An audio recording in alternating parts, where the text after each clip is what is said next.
Live. Welcome to the February 19th meeting of the Board of Supervisors. Bernie, you want to lead the Pledge of Allegiance?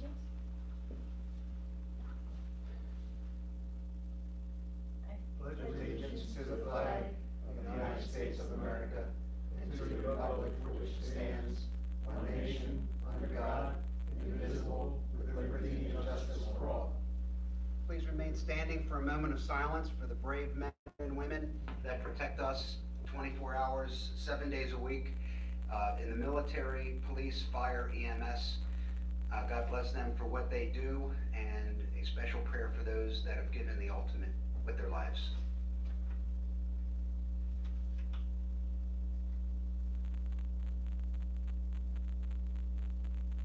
Thank you.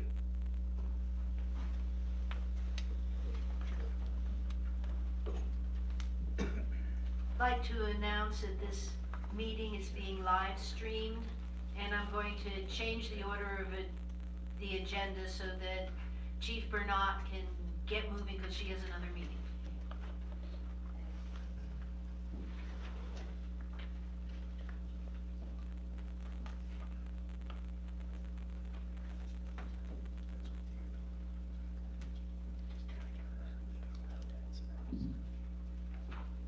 Good evening, everyone. I'll make this very brief. Busy month. We invite you to visit our website to see everything that's occurring, not only in the township, but particularly where you live. And we also invite you to sign up for alerts directly from WeGo PD Crime Watch. And also, starting in mid-March, we're going to be doing a Ready Chesco Blitz in the 3 townships that we serve.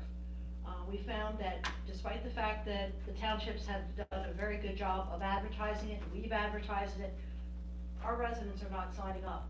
In the event of a natural or man-made disaster, that would be the method by which we would be communicating, and you don't want to wait till everything's going wrong to try to figure out where to get your information from. So starting in mid-March, our officers, every time they interact with a resident, regardless of whether it's giving directions or going to a call or a traffic stop, they will be handing out information encouraging residents to sign up for Ready Chesco. Any questions or concerns that anybody has? Chief, I do have one thing, if we could. At our next commission meeting, would there be a possibility we could make a suggestion that we try to do a press release also while the officers are doing this? Get a press release from yeah. WeGo that this is what we're trying to do, and see if the Daily Local will pick it up and so forth. I applaud what you're doing. Yeah, we were going to do it with Facebook. We find that a lot of our residents are following us more with Facebook than they are with anything else. Really? Mm-hmm. Yeah, Crime Watch, some people are checking into, but Facebook, our interactions are very impressive. We're very happy, and we find that a lot of our public service announcements get more hits than our crimes on Crime Watch. Like the doggies, don't leave your doggies out in cold weather. We got a lot of hits on that video, but when we're talking about arresting felons in the township, not so much so. And just remind me if you think it's worth it. Oh, we will definitely. I'll send something out for constant contact, and we'll put a press release out. Chief, Hopefully they will pick up on it. I think that I would make this suggestion on top of everything else you're doing. I agree with you 1,000%.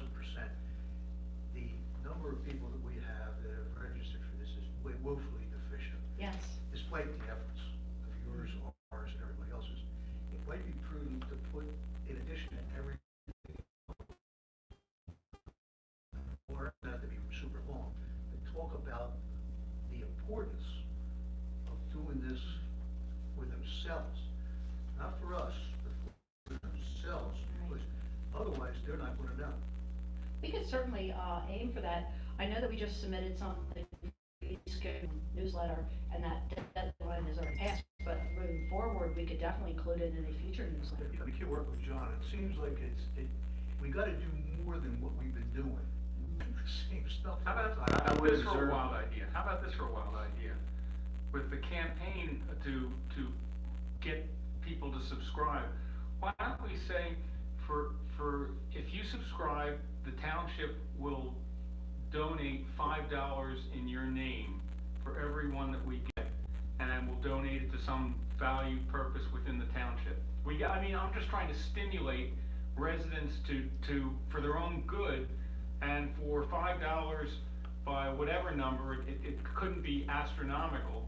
And, maybe it takes, some people collect coupons, and that stimulates them to get out and do what they're gonna do and buy something. Maybe it will get their attention, I don't know, but trying to think out of the box. I would rather award them with a 1-hour conversation with Mr. Shane at the residence.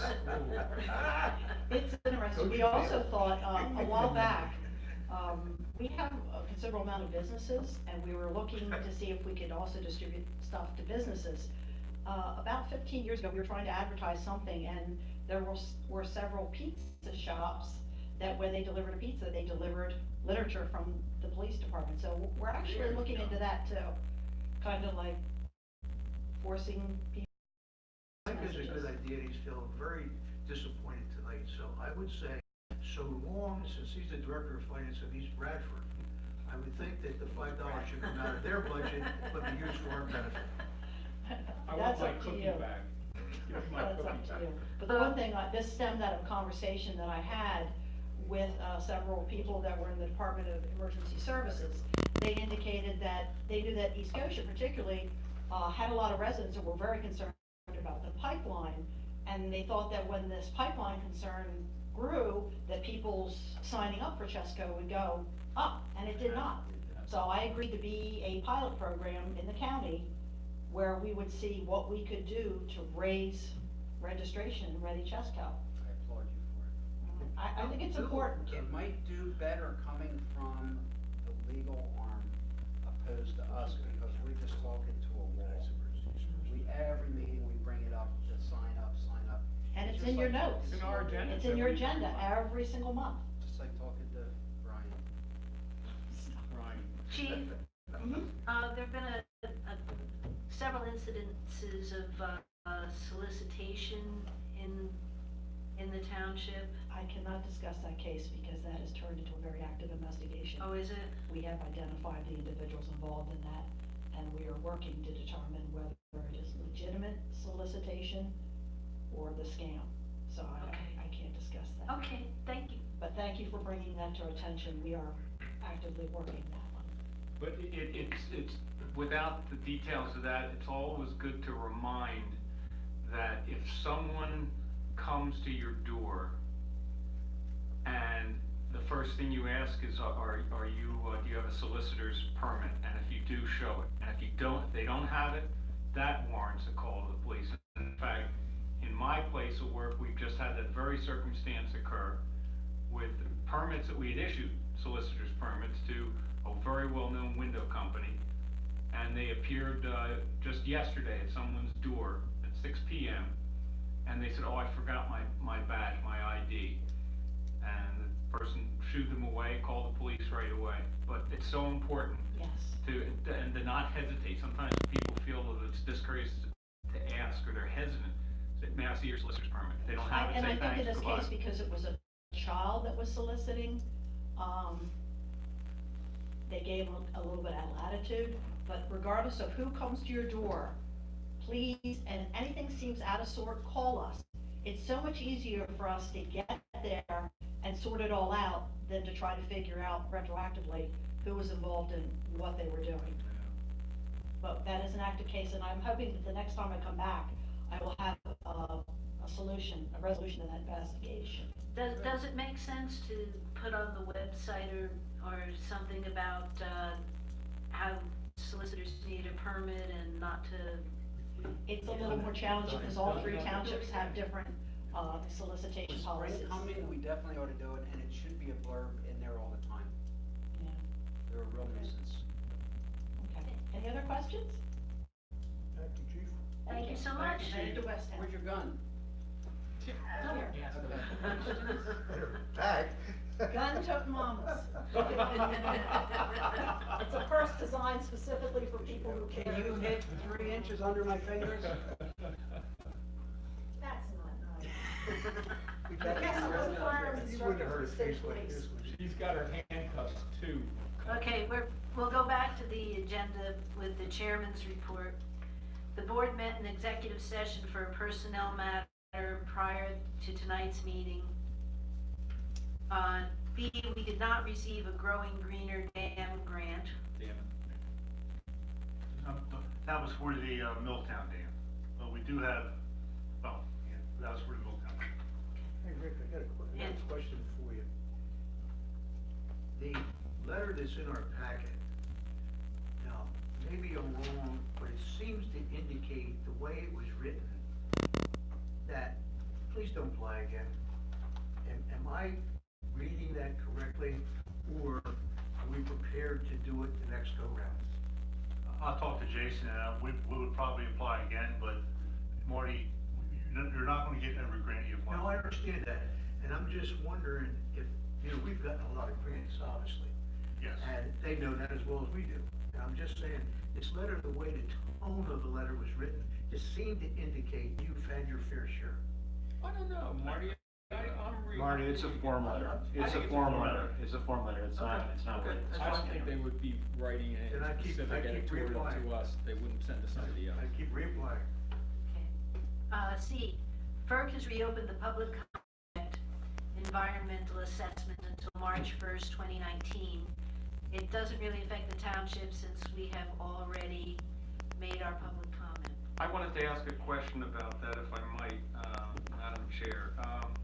And what I wrote down here, I said, is the township, either through the pipeline task force or the supervisors or staff, considering any additional comment during this public comment extended period? For instance, we submitted our reasons. Has anything come up, I wonder, with the pipeline task force, that they say, oh gee, I wish we could have included that as well, since we have a window of opportunity if there was anything else to do. There may not be, but that was a question I asked myself and I asked you. I'm not aware of any. Okay. Just so everybody knows, at the meeting of the, Carol? Yeah, absolutely. oh, I didn't realize it, Carolyn's here to say something. Oh, I'm not. You have Well, to- you came at the proper time, because the next thing on the agenda is public comment on non-agenda items, so Stay if you here. can give your name and address. It's on. Thank you. Caroline Hughes, 1101 Amalfi Drive. Just to follow up from Mike's question, I can speak for the Pipeline Task Force to say thank you for taking all of our suggestions for the Adelphia public comment. And because you did that, we don't have anything further to add. So what was submitted, I think, was very thorough. It covered a lot of ground and encompassed things both for the township and for the community at large. So that's. All right, good, thanks. Thank you. Thank you, Carol.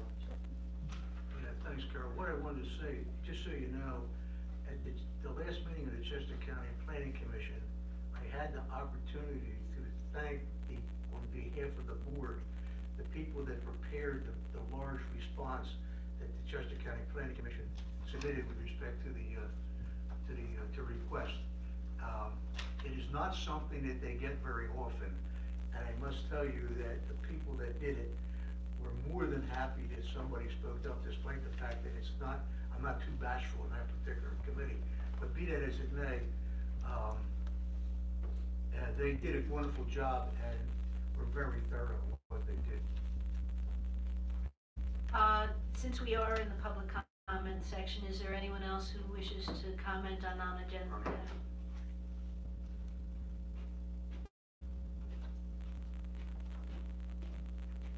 Ernie Greenberg, 894 Jefferson Way.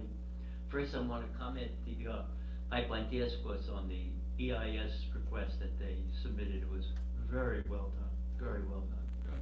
I have two questions. First is regarding the easements for Marigny East too, and I understand from some literature I received that Hankin, who owns New Kent, that the easement was for approximately 18 months, and now we're over 20 months in. And so I'm wondering about determine how long the easements are going and what's happening in that regard. Well, the easement we gave to Sunoco was for a permanent easement, and we don't have there's no time limit on it. Mr. Hankins' case and Sunoco, they'll have to resolve that in court. But I understand a lot of, it was my impression that there was several people that had time limits in their easements. That's gonna be a matter between the property owner and Sunoco, and we'll have to resolve it in court.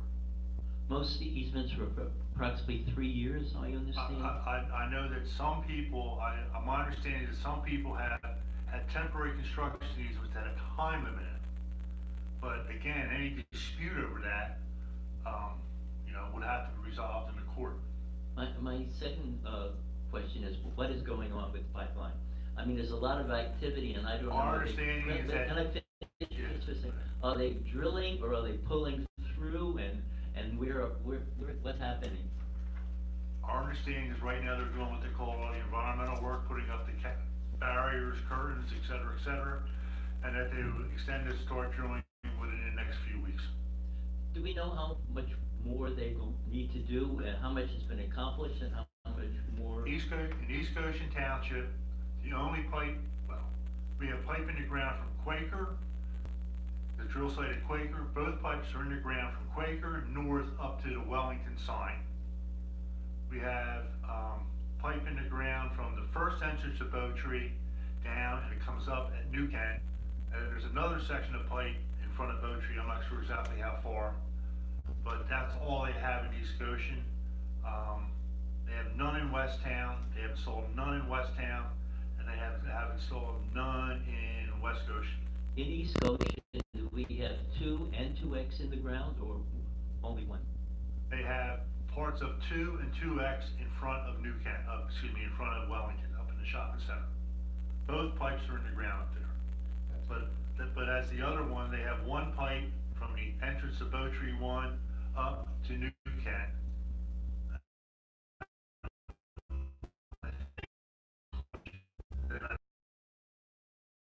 Everything from Bow Tree 1 down to Matlack's, both pipes, and again from Matlack down to Cross 43 to the Catholic Church. None of those pipes are in. So when They probably have less than maybe 10% in of the pipe in East Goshen is in the ground. Now, what about, I understand the pull-throughs have to be done quickly and may take many more hours. Where do we stand with that? Have they? The last time they pulled through, they complied with our ordinance. So we don't know what they're gonna do. So they'll be with us for quite a while to come. It's going on 2 years, this month. But, and is it months more to go? 2 years this month, and again, they got 10% of the pipe in East Goshen Township.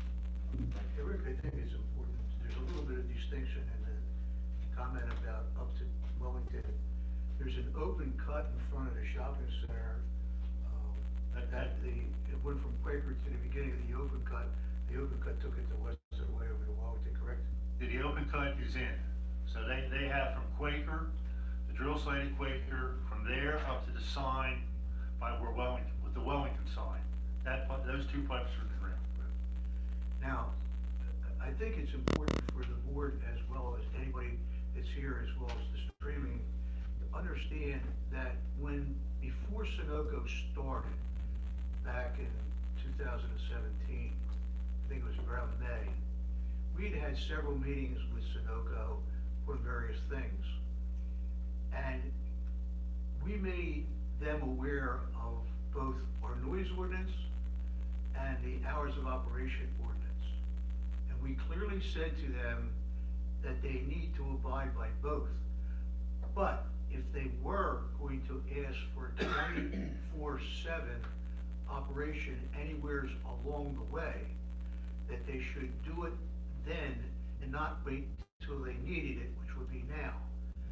So we said, if they wait, in fairness to the residents, we would have a meeting and notify all the residents in East Goshen that they requested 24/7, which they haven't done yet. But if they do, then there'll have to be a meeting at the school for them to represent what needs to be done. We would have to have somebody there to either agree or disagree, and the residents would have an opportunity to say what they want to say, and I can assure you, it would be very obvious what they would want to say. It would put a ton of pressure on the supervisors as to whether we we should or shouldn't do it. But the simple fact of the matter is, they are on record as knowing that if they need, if in fact they've got to pull this pipe 24/7, it's going to cause a bunch of issues here in East Goshen. The rest of it is fairly straightforward if they ever get it done. The other thing that's important to know, we filed a number of petitions this morning, some of whom are in the room. Because of that, Rick and I, who are to these meetings, Rick and I, because we had these interventions. So whether or not the interventions should remain or not is a decision the board will have to make. It is most unfortunate that we are not there, because some of the questions that we're getting here, I or Rick would be able to ask there, and we would get some kind of an answer from them. Whether we agree with it or not, we at least know directly from those folks, and it's very unfortunate, and very unfortunate. Okay. Carol, It- Well, we're still in that session of, As Carolyn comes up to the mic, the first item, Marty, on the timing, 24/7, potential for a request, that's one of those difficult Solomon decisions because, for the board, because, as Rick just said, maybe 10% to the pulling of the pipeline, which could occur in the course of 2 days or 3 days of 24/7, as opposed to not permitting it. If the pipeline's not gonna be stopped in its entirety, the sooner we get them out of here, the better. That's the Solomon dilemma. Do you let them get their work done and move on, or do you just grind it out? And so I just share that as one aspect of the decision, if we have to ultimately make it. Michael, if I could, I believe the way we've thought about it is if they do come to ask for that service, that we would hire our own expert to either agree or disagree, so that we're finding out why they want to do it, but we also have our expert that's going to say no, or it holds water. Then of course the decision would be ours, but I do believe it should be equally based. Yeah, good point. Caroline Hughes again, 1101 Amalfi Drive. I didn't move, I thought you might have. things. 2 weeks ago, Marcus Hook experienced not one but 2 butane leaks at the Marcus Hook Industrial Complex on Sunoco's property. And it was a lesson in what happens when there's a leak. And the lesson from that was the community is not notified. So residents were not notified immediately until much later, when there was a Facebook post put on Marcus Hook's township page. The police were notified, but the emergency response was not notified. The school that was 2,000 feet, Marcus Hook Elementary, 2,000 feet away, was in session during the first leak. They were not notified. The school board was not notified. The superintendent was not notified. So to say it's concerning is putting it mildly.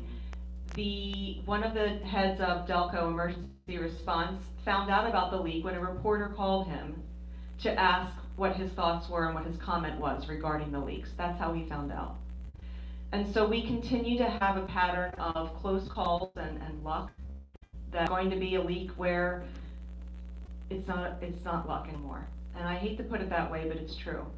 I spoke at the commissioners meeting last week and had spoken 2 months previous, and so in that timeline of 8 weeks, I gave an update as to all the things that happened in those 8 weeks. And it was remarkable. It took me a long time to get through all of the accidents, all of the ominous headlines, all of the problems. But I wanted to just add one more thing publicly, which was that the PUC themselves issued sent a brief to the Commonwealth Court. Sunoco was questioning Senator Dinniman's standing in one of the 6 formal complaints that currently stands in the PUC. So I'm involved in the Safety 7, as you know, but the Senator Dinniman has his own formal complaint that is waiting to be heard, and Sunoco is contesting his standing. the PUC sent a very strongly worded brief to the Commonwealth Court, which I know you've seen it. For the public's knowledge, I'd like to just read two of the quotes from it, because I think it's very significant that the PUC themselves is acknowledging the safety, the risk to public safety. So the first statement says, this is in question to Senator Dinniman standing, that given the Commission's grave duty to ensure public safety in regard to the public utilities that it regulates, in the exercise of its discretion, it can and should take a permissive view towards standing in situations where it is presented with credible facts regarding a potential emergency that affects public safety. So it's acknowledging its responsibility to public safety, and that it then further acknowledges that there is one in this case.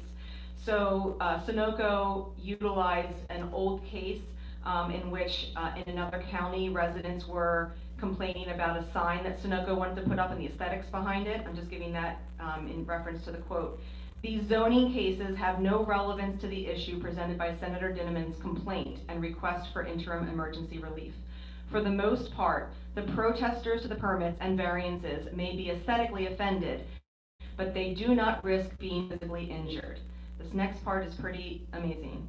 They would, this isn't it. Finally, and no one is too far away within the boundaries of West Whiteland Township to not be harmed by a catastrophic event.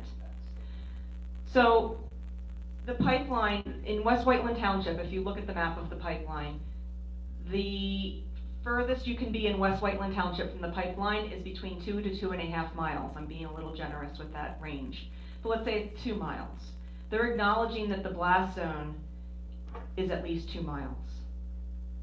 And if you remember in East Goshen Township at the meeting where Paul Metro spoke and said that they know what the blast zone is, but that he doesn't want to acknowledge, he didn't want to say publicly what that was. These words are pretty strong.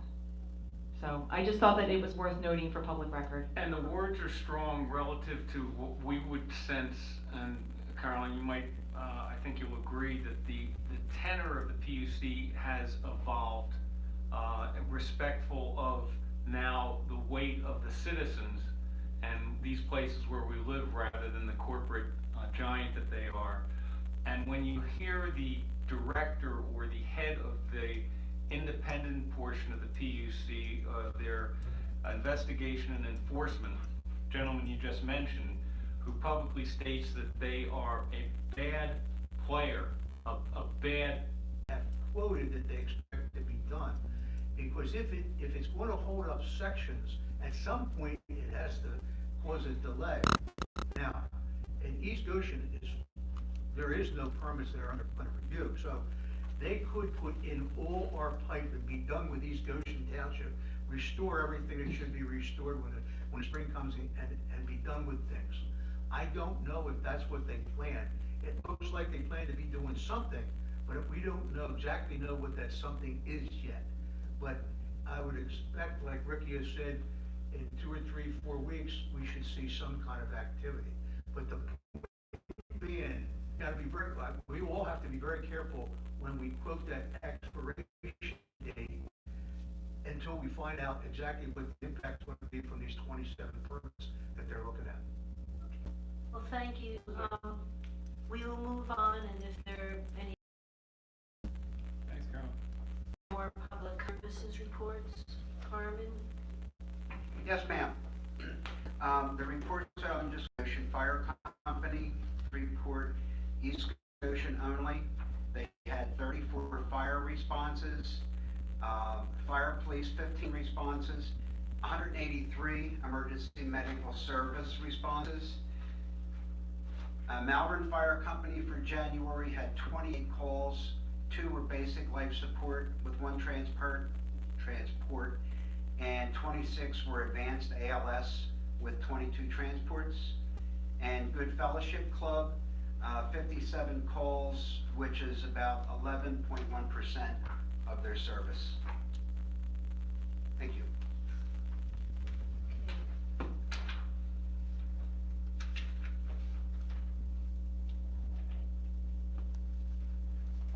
financial report, John? Yeah, January's really difficult one to summarize because nothing really happens financially. We finished work here, everything went in order. For the month, this is always normal. We had a deficit because we front for EIT remittances. EIT is actually, as of just like 2 hours ago, we got the notification about the last big payment in February. We're over budget there, so things are looking good there. And that's really all I have to say. I mean, January is such a slow month. There's nothing worth really reporting that's meaningful. Thank you. Next to the minutes. Is there a motion? Can I just ask for clarification, because there was some discussion about line 35 on page 1. 35 on page 1.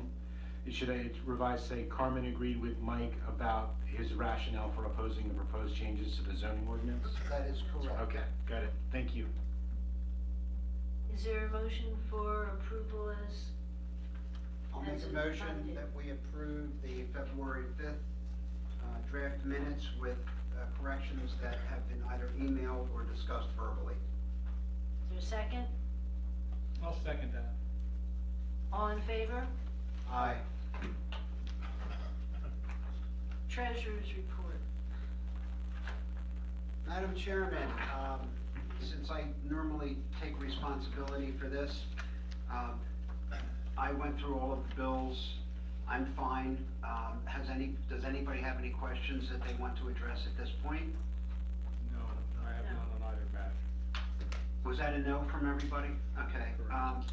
Madam Chairman, I'd like to make a motion that we graciously accept the receipts and approve the expenditures as presented in the register, once we vote. Second? I'll second that. Any comments? All in favor? Aye. All right, tonight we have a public hearing to consider an amendment allowing for the keeping of domesticated chickens. Vote ends. Would you like to take over? Of course, thank you very much. As was stated this evening, we will conduct a public hearing as part of the regularly advertised monthly public meeting to consider the adoption of, and if approved, to adopt an ordinance amendment further amending the East Goshen Township zoning ordinance. At this point, I'd like to open the record for this evening's public hearing. The title and summary of the proposed ordinance amendment is as follows. An ordinance amending the East Goshen Township zoning ordinance of 1997 as amended at sections 240-6 and 240-32, period, capital A.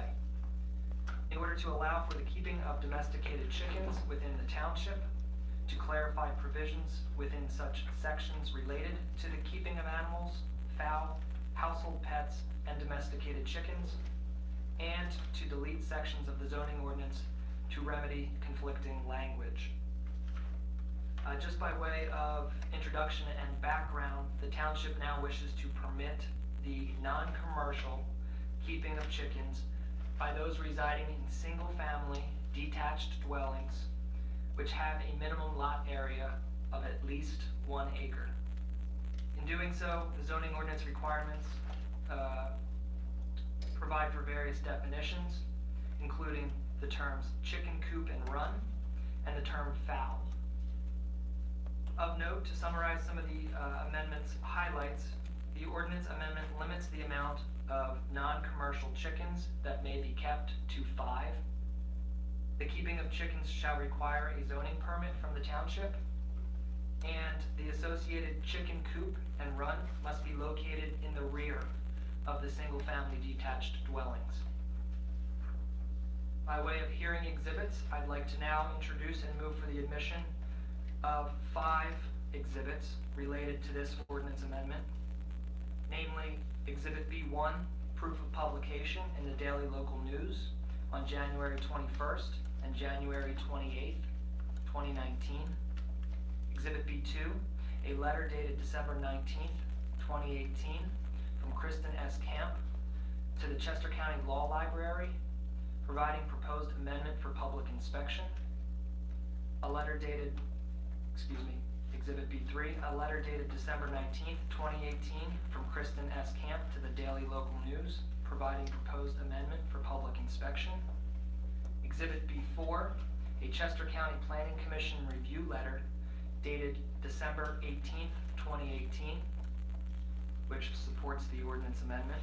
And lastly, Exhibit B5, a memorandum dated December 18th, 2018, from Township Zoning Officer Mark Gordon to the East Goshen Township Board of Supervisors. At this time, I'd ask if there are any comments or questions from the Board of Supervisors. I do have one. Brian, I'm probably gonna lose my place, but there was a planning commission, a county planning commission letter some time ago on another ordinance that we had before we refined it. And one of their comments, was any slaughtering of chickens shall be conducted in a fully enclosed structure. Now, reading through the ordinance that we're talking about tonight, I don't see anything that deals with that, but in my opinion, I think keeping the chickens is one thing, but having a slaughterhouse, and actively taking a chicken back there and beheading it and everything else that has to go along with it, I don't really think should be done in a 1 acre residential property. The current ordinance calls for it to be done in a fully enclosed structure. I understand that. I'm not so sure that we want to, maybe want to discuss not terminating the chicken's life at the residential property. I just throw it out for discussion. I appreciate your comment there, Carmen. Given the maximum number of chickens, the act, if you will, if they are going to end their lives and turn them into a soup or what have you, if it's a completely enclosed structure, I don't know that there's we're not into a real arbitrary situation here where we've got blood and guts everywhere. I mean, it's a very limited number. Possibly in one day they might, end their lives, all 5. But if it's an enclosed structure, I don't know that that would be a big issue from my perspective. But I appreciate what you're saying. The fact that What about blood pathogens? What if a chicken has, I don't know, martiitis or something like that? And you get blood all over the ground, and then a cat gets in there, or? yeah, there's risk.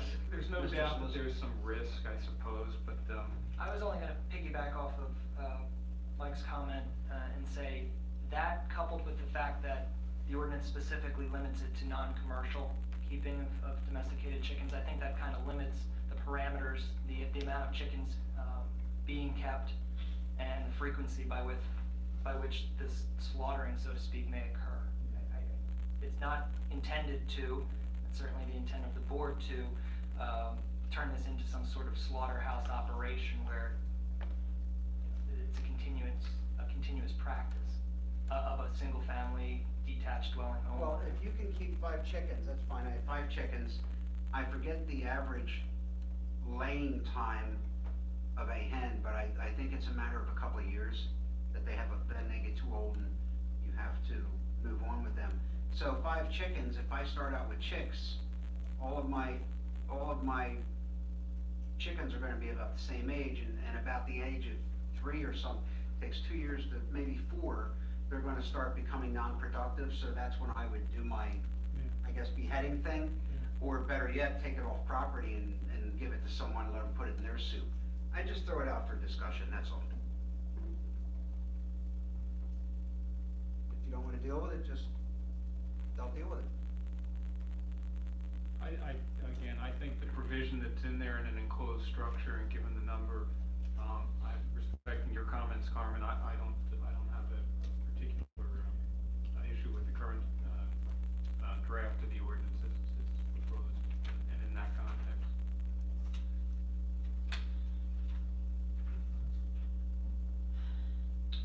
If there are any comments from the public, we will entertain them at this time. Hearing none, I'd respectfully request that the board make a motion on this proposed zoning ordinance text amendment. You don't wanna get egg all over your face, do you? You've been waiting to use that. I've been waiting. Well, I would make a motion that the Board of Supervisors adopt the zoning, ordinance amendment before us on domesticated chickens specifically. I'll second.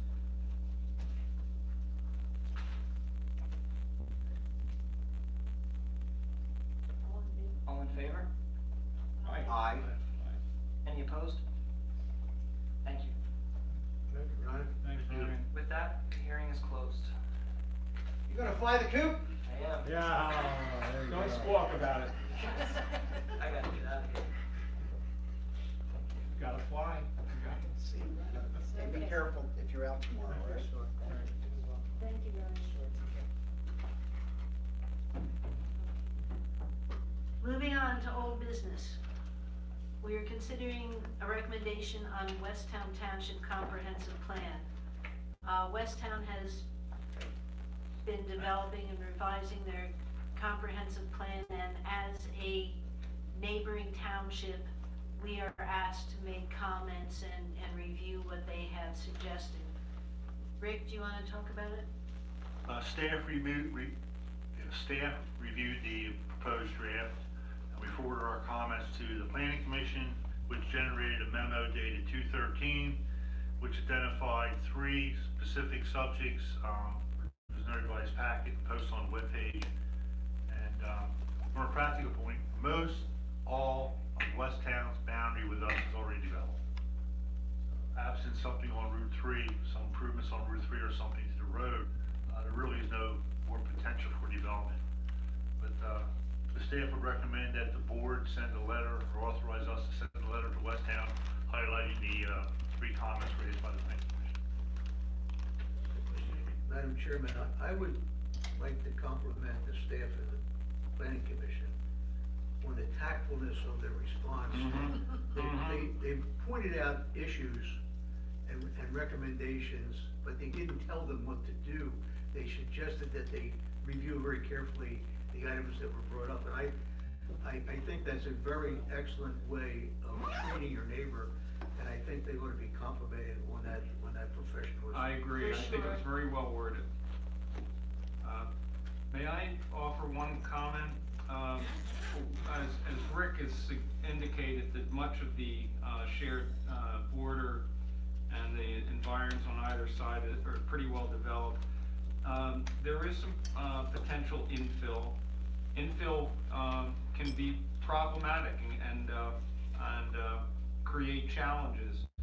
And I wonder if the Planning Commission, our Planning Commission, would see any value in maybe scheduling sometime in the future a little bit of I use the word symposium, I would use it loosely, for a get-together with the Westtown Planning Commission to talk about the boundaries and see if there is any value to identify any potential future issues so that they're identified before development takes place. Now, again, I don't know the boundary area and the land development pattern quite the way Rick or the staff does, but if there's any value in that, that's the opportunity for our municipalities to work together.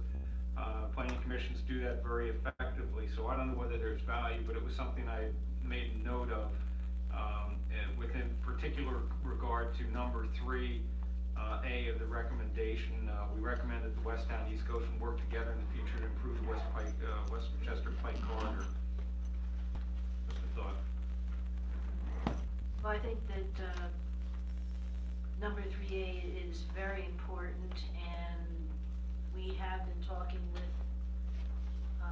Westtown periodically about changes in the, we had some joint projects with traffic lights and so forth, so I think that's already being done. Is there a motion? Okay. I move that the board direct staff to send a letter to the Westtown Township Board of Supervisors highlighting the above referenced recommendations from the planning commission and staff. I second that. Any comments from the board? Any comments from the audience? All in favor? Aye. Motion approved. Now, we're just getting started. Yes, now we go on to new business. We have a recommendation for Community Day, and Jason isn't here. Jason's recommending that we go with June 29th, with a June 30th rain date. School should be out no later than June 14th. And then again, the events would be live music, food trucks, fireworks, the normal games, petting zoos, and obviously we coordinate with the police department and the fire police. They're also adding, apparently that escape room activity we had at the blacksmith shop, I guess over the winter went very well. And so he's gonna add 2 of those. And he thinks that'll bring out the 10 to 13-year-old kids who typically don't come to this stuff. It tends to be a little more, just maybe something they'll be interested in. Rick, I think that what Jason put together here is very good, and I'd ask 2 questions. One, the group that solicits for us is down to a small size. This meeting is a constituted nonprofit 501c3 that meets regularly and has plans to raise sufficient funds to cover the costs. This event has no bearing on township finances. I was just, that was one of my questions. That's what I Thank came you for, John, but clarifying. the other point I have to make is, if I recall last year, we had the Community Day on basically the same weekend, which was the weekend preceding the 4th of July. And the attendance was not great as compared to other years. Now, I don't know if that was because of the particular weekend, but it's reasonable to assume that there are many people that go away in the 4th of July week. Now, I think it's important for a community event to have the best chance of getting the maximum number of people there. And I would only question whether or not this is the appropriate date. And I understand we got the problem with the schools and all kinds of things in the month of June. But I'm just saying it was, to me, somewhat disappointing this year. I just kind of filed that away to remember when it came around time this year, if we were gonna use the same weekend, and we are. So I just throw that out there for our consideration. If we don't think it's a big problem to deal with, then let's not deal with it. If we think we ought to move it to the weekend before this, then so be it. But I do think that we really run the risk of not having as many people there as we otherwise would have by not changing the date. I believe we should leave the date as it is. To start fooling around with changing it, Jason may have a problem with some vendors. We try to do this non-4th of July because of the cost factor. I don't want to get in danger of not being able to get something that he has scheduled. Park and Rec Board did talk about this at some length. And I can't say myself whether that was the cause last year or not, but Jason feels pretty confident that was not or may not have been a major problem. So I recommend leaving it go with the Park and Rec Board recommendation.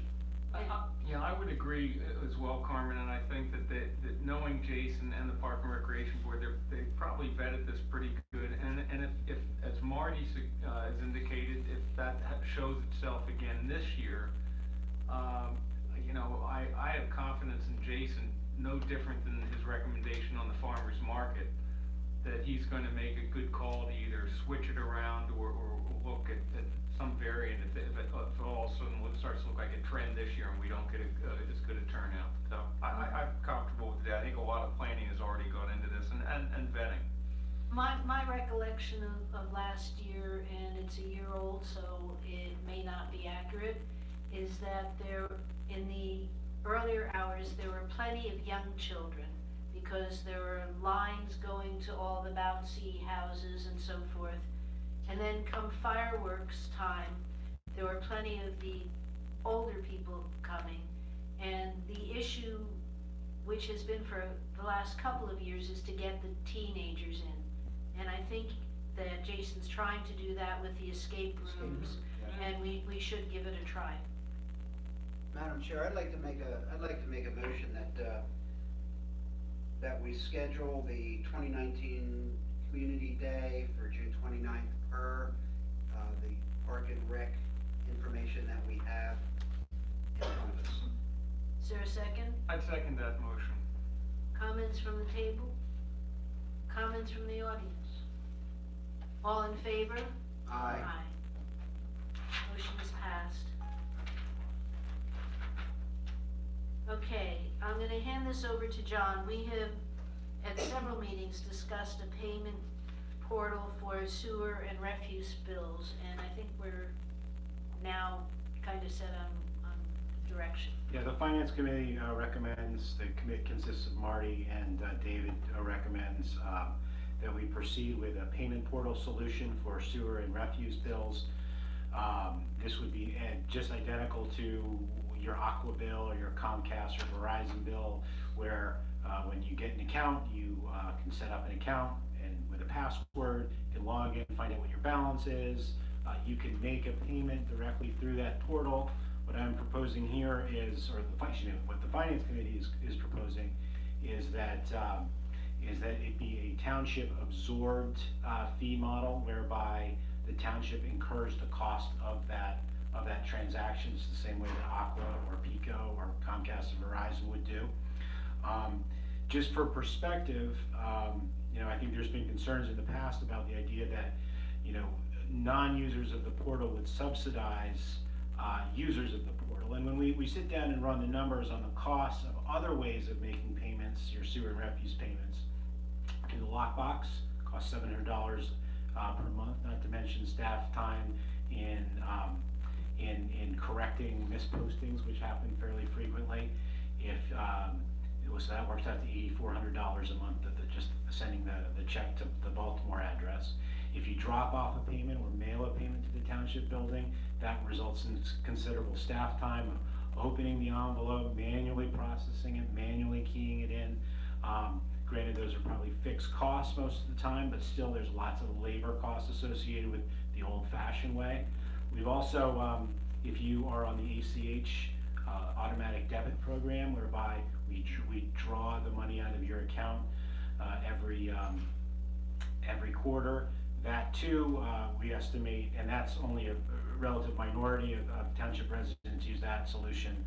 That's still about $1,500 per year, we estimate, in staff time. So any way you make a payment costs money, but it is incumbent upon the township to be a leader and to embrace the, maybe not 21st century, but late 20th century technology.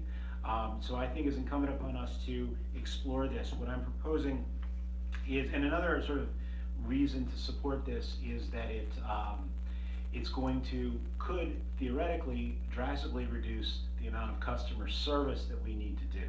Chris Boylan from my office spends a lot of time just handling phone calls for it's very straightforward questions. How much do I owe? When is it due? How do I make a payment? People can log into a payment portal. They can bypass talking to a live person and just get it done that way. There'd be you can give a mobile app that you can pay on your phone. There's a telephone payment solution. I don't know how many people really use that. Another benefit of this is it's real time, meaning if you make a payment through the payment portal, it would be posted within 24 hours. It would be posted overnight. Now, by contrast, most people don't know this, but if you log into your personal bank account, TD Bank, M&T Bank, whatever it is, and you go to your bill pay feature, pay your $180 sewer and refuse bill to the township, you think that, oh yeah, that payment just got processed. Well, East Goshen is a small enough vendor that we don't get those payments in real time. The bank, your bank, is actually writing a paper check and then sending it by mail to East Goshen. There's a 3 or 4 day lag. So some people, when they pay their bill online, think they're paying in real time. there's still the potential they could get a late fee if they pay it too late. That won't happen anymore with the payment portal. So for all those reasons, I recommend going forward with this. The one-time cost would be $850 to get this set up, and then ongoing costs would be about $9,200 per year, but that's based on an assumption about how many people would use it. I'm assuming 20% of township residents would use it. That might be a little optimistic in the first couple of years, but I think gradually it will pick up, and hopefully one day replace the lockbox. Madam Chairman, if I could, I was a little bit dubious of this until I talked to John. And with what we're spending now on the lockbox and associated items, we're talking about maybe a couple $100 difference by switching to the real-time portal versus what we're presently doing. Is that correct, John? Yeah, that is correct. So it explains itself. First, John, I appreciate your work on researching this and coming up with a very viable recommendation. I am personally a proponent of the user absorbing the cost, but if I'm understanding it correctly, since this is an enterprise fund that has to be self-supporting, it's all built in there one way or the other. Every way you make a payment, it costs the township money. But it's all paid for by the users ultimately. Exactly. Yeah. The only thing I might suggest, and in the way that the portal is set up, and I know it's done this way on the Aqua portal. I can't recall whether it's done with Pico, Verizon. I don't think that's the case in ones that I pay electronically. But Aqua, I know in particular, in addition to the actual payment amount, there's another line below it that says service fee. And for the last few years since that portal's been in place, it's been zero. But what it's done to me is cue me that at some point in the future that line is not gonna have zeros in it anymore. It's gonna have $1 or $1.50. And that just sets up a pathway if we need to do that or there's value in doing it. So I would suggest to add that one line in there. It'll be zero for the foreseeable future, but it at least it creates a pathway if we need to go that route. Interesting, I like that. Is there a motion? Wait a minute, I got a question for John. John, I looked back in the numbers that, the information they provided. It seems to me, I read somewhere in there that there's no, I can't get the thing. It seemed to me there was no first course in what I read, and I know we talked about the first course. Yeah, the first costs are actually AMS. Is that what AMS has to set up, it's basically an interface with. It's not them, It's AMS It's our costs, yeah, hardware, yeah. software. In fact, I think you might wanna make note of the fact that AMS becomes involved in this. And I think there's a question around how long AMS is gonna be around. We had an extensive conversation, David, myself, and John, and Ricky, about this. I have a fundamental issue, and that is that I believe that those who use a service ought to pay for it. That's my fundamental belief. Now, one could argue that that's fine and dandy because all these other things are still going to remain while this is going on. We don't know how many people, John predicts 20%, we don't know if it's 20% or 50% or 10%, but whatever it's going to be. Now, having said that, I think it's important, even though we're going to be the first one in the county, I guess, to use this, there's nothing wrong with that. It may be that it's appropriate to not charge the user in order to encourage people to use the portal so that we maximize, at the end of the day, the number of residents that are using the portal. And I'm kind of contradicting myself, but I think from a marketing standpoint, you're going to minimize the number of people that switch over by making them pay for it. Exactly. You're gonna maximize. You're thinking correctly about John, this. And why- moreover, the fee structure is set up. That's the nicest thing you've ever said to me. No, John. but it's true. You're getting it, Marty, and that's credit to you. But it's important to note too that the township absorbed model is actually cheaper on a transactional basis than the user absorbed model. And the reason is because if you waive the fee, it's gonna drive more volume, so therefore, you know, you can lower the Well, I was cost. gonna say, despite my fact that I like to see people use what they use, and I think in this particular case, it's counterproductive to do that. And I would like to support this on the basis of the fact that while you might get 20% initially, don't know, but we're sooner or later gonna get this thing up to where it's a very significant number, and it's gonna work to the township's Can you benefit. give me a motion? Madam Chair, I move that we authorize the ATM, that's Assistant Township Manager, to enter into a contract with Payment Us for payment portal for sewer and refuse accounts. I'll second that, and. You're taking too long. Alright. And I'll second that, open up to the Okay, floor. wait, let's open it up to the board first. Are there any other comments from the board? Okay, now I'll open it up. John, is this? Please come to the mic and give your name and address And credit, for the minutes. credit card number and your PIN. Joe Bonanno, Heron Lane, Westchester. John, is this an e-debit credit online system? In other words, if I go online, I haven't written a check in 10 years. Yeah, there's two ways you Other can do than it. the time that I was late with your check. Yeah, I remember, You I remember, that? yeah. All right. But other than that, I had to look for that check. It was buried somewhere. We forgive you, John. Okay. It's water under the bridge now. But I sent it online, but it's a debit credit, so you immediately get the transfer of funds. There is no written check if you accept the e-debit. Correct. So it's Will up, this system do that? yes, it will be updated every night on a nightly basis. Yeah, that's perfect. So this is exactly, I think, going back to what you were talking about 7 years ago when we first met. Good, thank you. All right. Good answer. Hi there, I'm Michelle Truitt, 1430 Grand Oak Lane.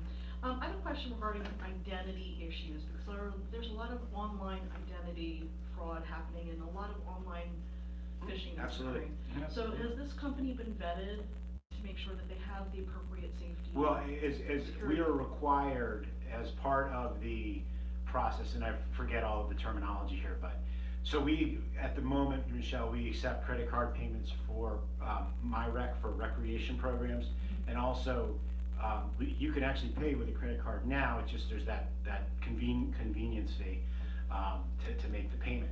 In order to accept those payments, first of all, it's totally third party, so none of it is housed on our servers or anything like that.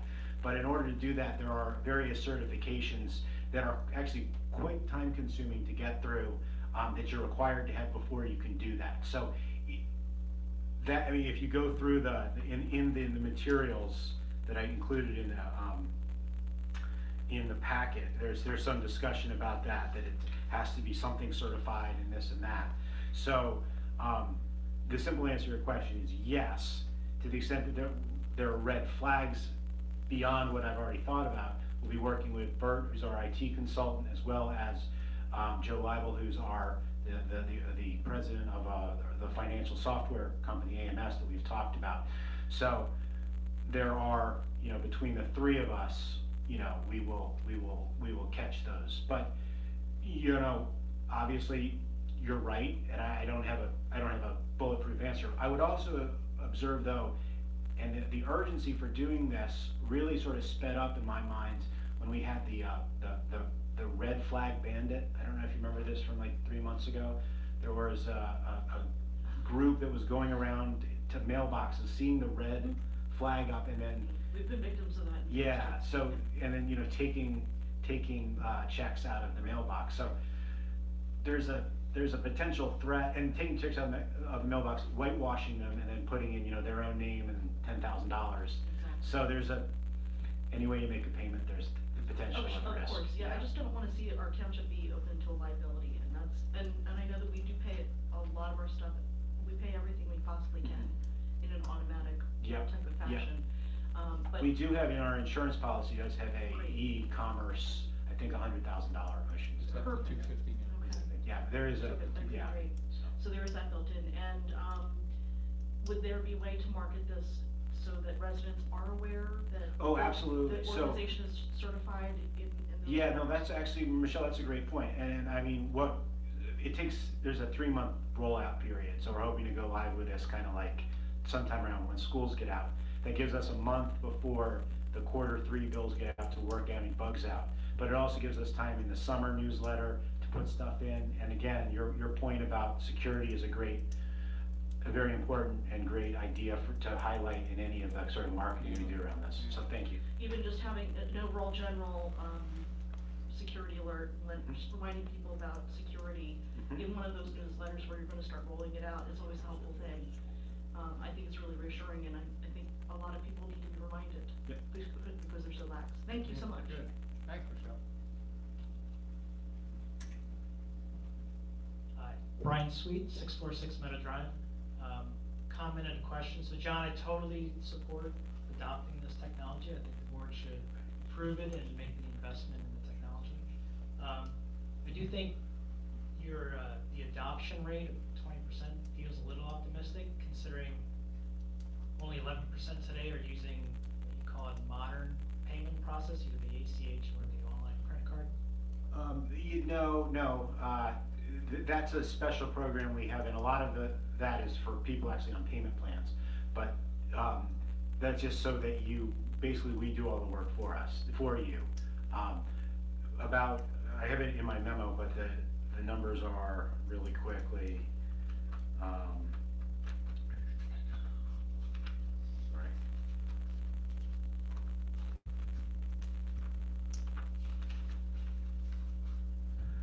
39% of sewer and refuse payments come via the lockbox in Baltimore. So those could be either by paper check that you mail or by your online banking that gets routed to Baltimore. So we don't know what that is, what that breakout is. But clearly, we know I'm guessing about 50% of those payments are via online banking. So right there is 20% roughly. 50% of the payments are mailed or dropped off at the township building, but a lot of those come from online banking too. And then you have the 8% on the ACH, and then 3% are currently making credit card payments on that, on the municipal platform, which has the convenient fee. So I know what you're saying. 20% in the first 6 months, probably not 3 years. Yeah, I think we can get there. So the bulk of the fees today are from the lockbox, as I understand it. And so, and that was 39% or something like that.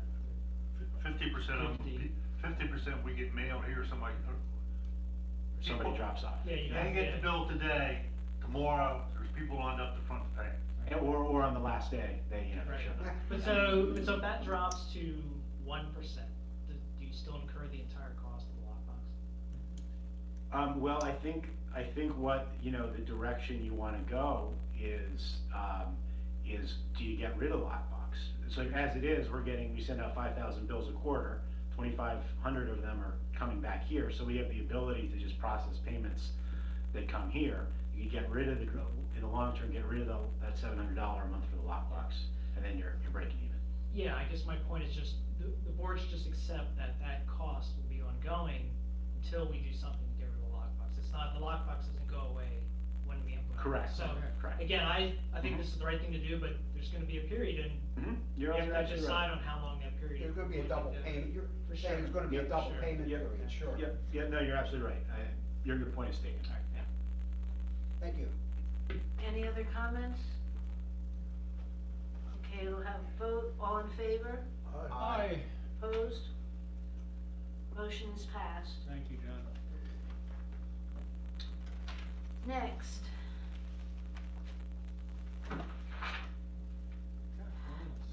we have a recommendation for a Verizon franchise agreement. Sure, so, about 2 months ago, Casey Lalonde from West Goshen and Carrie Vargo from Upper Euclid solicited interest from all of the Chester County managers regarding basically getting together and with a boutique law firm called the Cone Law Group out in Pittsburgh that specializes in negotiating franchise fee agreements, and basically create a Chester County consortium of municipalities that want to go in together and get our first Verizon franchise fee agreement renegotiated, and then probably longer term Comcast.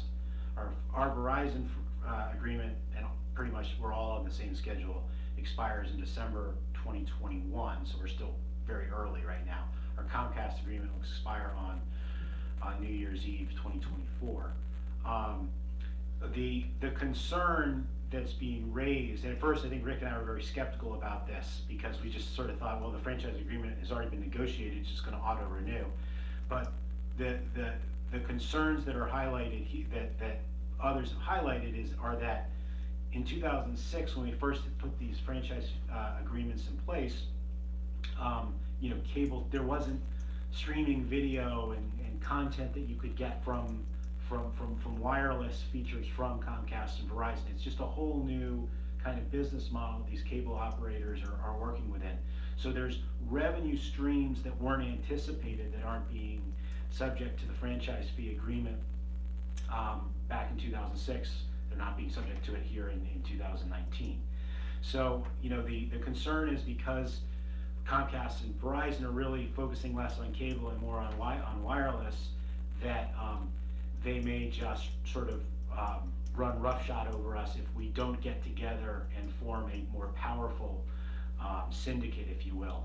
So basically, this proposal from the Cohen Law Group would be, I presume, right as of a couple weeks ago, there were, I think, 24 municipalities that expressed an interest, and based on that level of participation, Cohen would charge East Goshen $5,950 to represent us.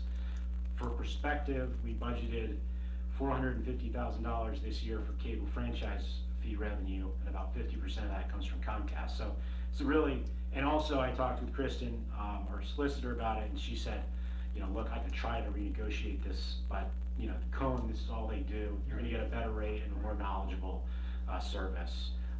So this is so the recommendation is that we move to engage the Cohen Law Group to renegotiate our cable franchise agreement with Verizon.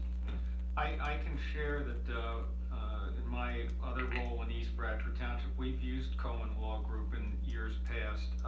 They have established a pretty effective niche in this area of legal practice.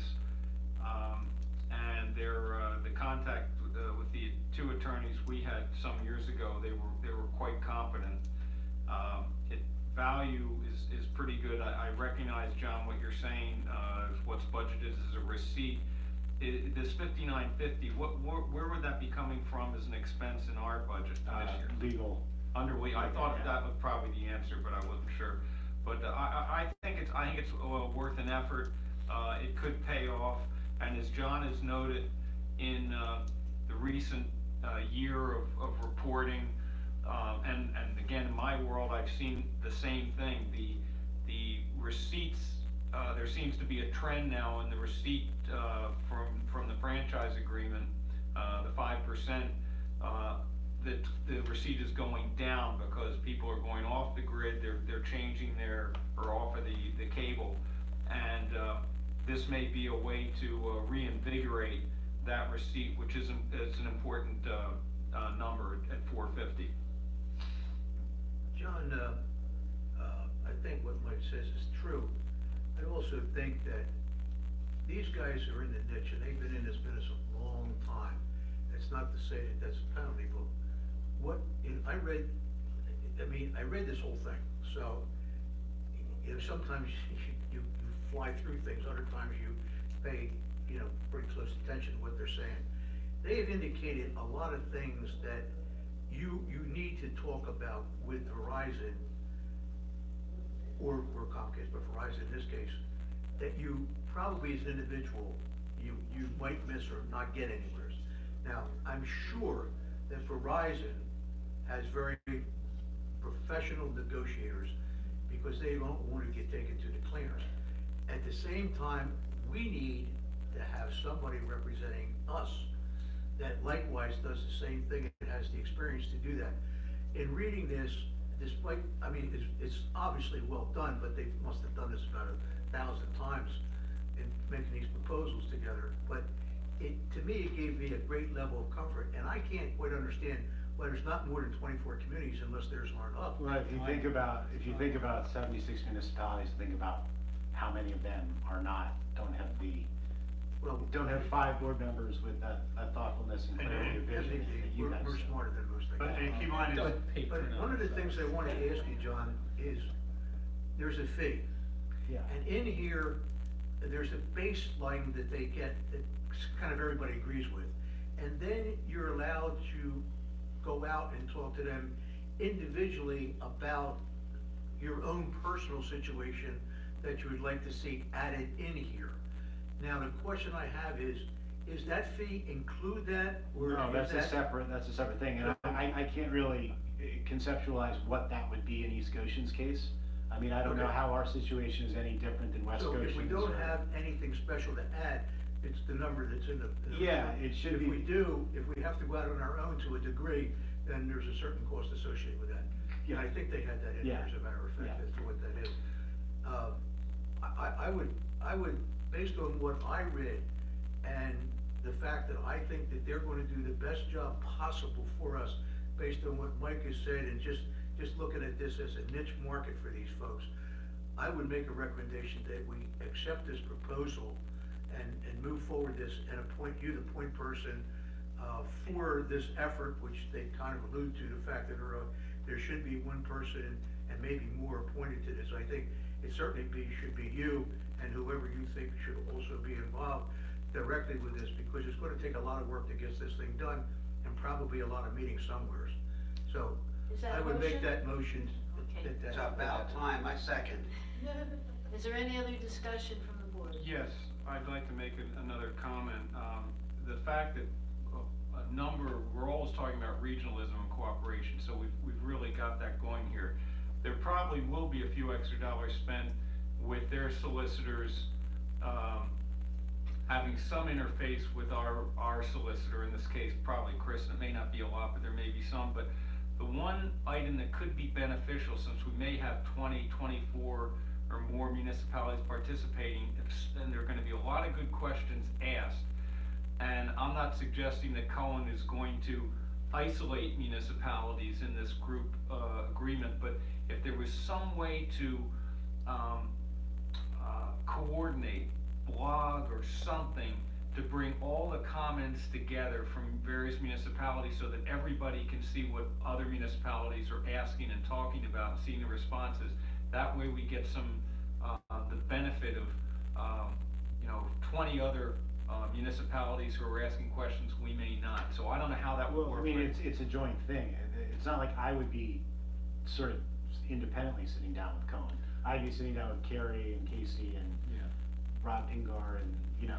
And then probably will So, I fall mean, out all of of those it. things will rise to the surface and, yeah. Thank you. John, we don't do this now, and I know we prefer to get something different than what the streaming methodology that we use today. Is this the time to consider the fact that, and I know in the current agreements it's a video thing, is this the time to consider this change over to this type of opportunity they provide, or is there something else that we should look at? You mean talking about streaming? Well, I Yeah, think- I think that's a separate but related issue, and I think Jason and I are gonna have a proposal about that in the next month or so. We've reached out to a firm but a couple moving parts, let's not get ahead of ourselves, what I'd say.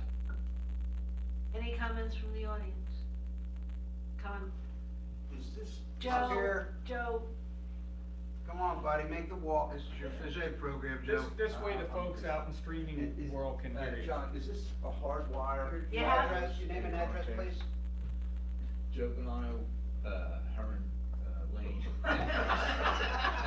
West Goshen Township, right? West Goshen, East Town. Anyhow, is this a hardwire FiOS Comcast type of situation? Yeah, so I mean, the franchise agreement basically gives, in return for them having access to our right of way in order to repair lines or install lines or whatever, we get money back from them. So historically, when these agreements were first envisioned, it was really for cable TV. And at that point, when you go back to 2006, wireless it existed, but it was kind of an afterthought as a revenue generator for. The only thought I would have is that it should include the microbursts, because that's what's gonna happen. You're talking about like from the DAS systems, the distributed antenna systems? No, they have antenna systems. Yeah. Now, instead of cable, it's gonna be all wireless. you're not. Right. Oh, yeah, actually, Joe, that's actually a good point, and that's something that I'm sure Cohen is anticipates. too. Yeah, because you're absolutely right, that is the future, so. Yeah, you're right, in 15 years, it's very likely, Verizon wireless won't exist the way we think of it with a router in your house, it'll be Right. completely different, so, And yeah. we still have an agreement that they are to take down the tower that we have, right? Yeah, that's a totally separate thing, but yes. John, am I not correct that by going to this attorney and networking with other townships, that basically we're hoping that they will protect us now and well into the future with whatever Yeah, I technology mean, they come up with? again, I'm sure it'll be a 10-year term, so technology will evolve by 2029, and we'll Whatever. cross that bridge then. Thank you. Any other comments? Take a vote, all in favor? Aye. Opposed? Motion is passed. Thank you, Rick, thank you, John. Yeah, thanks, good work. Okay, next, consider a resolution regarding PA one call. I'll make a motion. Yeah. It's a feel-good, motion. I'm just trying to promote people to call before you dig. Please, and I'll Because second. yes. And I have one question to ask, whether or not in this, a feel-good motion, but it's good to, as it says, heighten awareness. In our building permit packet, do we Yes. put a notice in there Yes. about, excellent, you guys are so far ahead of me, I might as well not even show up. All right. Thank you. And the motion is To adopt the resolution. To adopt resolution 2019-185. And there's a motion and a second. Any more comments from the table, from the floor? All in favor? Aye. Opposed? Motion is carried. Next, consider a recommendation for Hershey's Mill Dam easement. This is the construction easement, to utilize the area between the toe of the dam, Green Hill Road, for construction, when we do the work on the dam. And, the Bank of New York Mellon, is now owns the property, and so they've accepted our offer of $4,000, which is what the appraisal said. So we need a motion to authorize the chairman to execute the agreement, easement, and to pay, Bank of New York Mellon $4,000. I'll make that motion. And I'll second that. Any comments from the table? Yes. I think we have to make sure that the new chairman is down here to sign this. Yeah, caught that already. Yes, I have one question is, did we anticipate, this in our spreadsheet of expenses, any kind of a construction access easement, that we have here? Yeah, I mean, it was broadly included in the construction costs that there would be these kinds of. I thought that would be the case, yeah. But, I mean, this is a rounding error in the context of, the bigger concern will be John, the you're construction absolutely right. contract, yeah. Absolutely right. Any other comments from the table, from the audience? Let's take it to a vote, all in favor? Aye. Aye. Opposed? Motion is carried. Next, The I'll make a next, motion. the next motion is to, authorize the, adopt resolution 2019-85, which authorizes the chairwoman to execute the mowing agreement with, 58. PennDOT. 58. 58, not 85. Yeah, 58 with PennDOT. This basically is, what we get paid for mowing the strip from PennDOT. Let's just make sure we get the 27 cents added to the $429. That's correct. I'll make that motion, or Michael made that motion, and I'll second. Hey, Rick, just as a matter of curiosity, how long does it take us to do one mowing out there? I know. Fortunately, there's a couple of apartment complexes and, Sometimes. other people that already mow it. So if we're lucky, we don't have to do anything. But if they don't, we do. But it's a couple hours. Okay. And unfortunately, if we don't mow it, PennDOT will mow it, but it, Oh, I know what yeah, to do. it makes it look something. It Oh, looks yeah, nice. there's no doubt about it. I'm in full agreement of doing it. I'm just was curious as to how long it takes. Any You other, wanna see the amount of papers to mow a 20-foot strip? Quarter inch of paper. Yeah. Any other comments from the table? Nope. Comments from the floor? Take it to a vote, all in favor? Aye. Opposed? Motion is carried. Next, As part of the school project, they're going to redo the lights at East Goshen Elementary. So southbound, the light by the Pepper Mill will now become an overhead fixture, similar to what exists on Ellis Lane. It'll also have a radar sign on the mast that during school lights, when you approach it, it'll tell you what your speed is. Again, drawing people's attention to slowing people down in the school zone. Going north on 352, the light will be moved to the south of the blacksmith shop, just between the blacksmith shop and the creek. Again, it'll be an overhead signal there. Again, it'll have that same radar sign on the right-hand side. Because East Brood Road comes out into the middle of the school zone, there will be another pedestal mounted. It'll be a typical one like we have here today. That'll be located just west of the entrance to Bellingham. There's a little area there that'll flash when the school zone, when the school time lights are on, to alert people to know that, hey, they're entering a school zone. Because today, if you pull up to the corner, you basically, if you can't see the light, you don't know there. So. That's correct. When we had the land development for the new project where they're building at East Goshen Elementary, we had a number of people, including me, who were complaining about the positioning of the lights. Because, for example, coming out of the driveway when you picked up your child, the school light was immediately to the south of the driveway, and cars would be coming at 45 miles an hour, and you didn't know if they were gonna slow down or not. So we made a bunch of recommendations during that process to, on East Boot Road and so forth, and I am delighted to see that they are coming to fruition. Yeah, very good. Who pays the electric bill? They do? We do. We do. We do. It's our We light. do or they do? We do, it's our light. It's all right. But the capital cost is all completely on the school district, Yes. correct? Yes. No They capital cost install of it, town. that's Yes, and we maintain it. Well, yeah. We're paying for it in our school taxes. Well, that's a Yeah. great point. Yeah, Let's so not where it's forget not, yeah, those. it's Yeah, not free. it's not free, believe me. Okay, is there a motion? I'll make that motion, which is, Adopt. adoption of resolution 2019, number 186. Is there a second? I'll second. Any comments from the table? Comments from the audience? Aye. Oh, excuse me. Sorry, I just Sorry about that, Mike. I'm gonna give a different name every time I come up. No, you Michelle can't. Truitt, 1430 Grandin Lane, I Yep. know I Same can. credit card number that I need. Got it. Go ahead, continue now. So I'm wondering, has there been any thought or discussion at any point about making some of these signs and lights that are going in?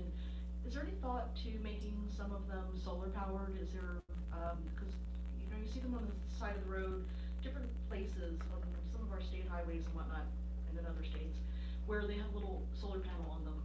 And they're pretty inexpensive if you get the small ones. Is there any thought to that or no? Because we're trying to make a transition to go a little Maybe bit more. worth inquiring into, but reliability with the sunshine to charge those could be an issue with that type of a light, but Because it Rick, you blinks? might be able to make that inquiry. We can look, but I think one concern is then you got a battery, and there's, again, it's just a concern about. The decay of the cell. Right. Yeah. So. Okay, I just thought I'd ask the question. Thank you. We can check into it, but the reliability has to be Assured. assured Yes. for this, yeah. Okay, any other comments? All right, we'll vote, all in favor? Aye. Right. Opposed? Good thought though, Michelle. Motion is carried. And Rick, you'll look in, I mean, you'll Yeah. look at it, see if they have any comment about it.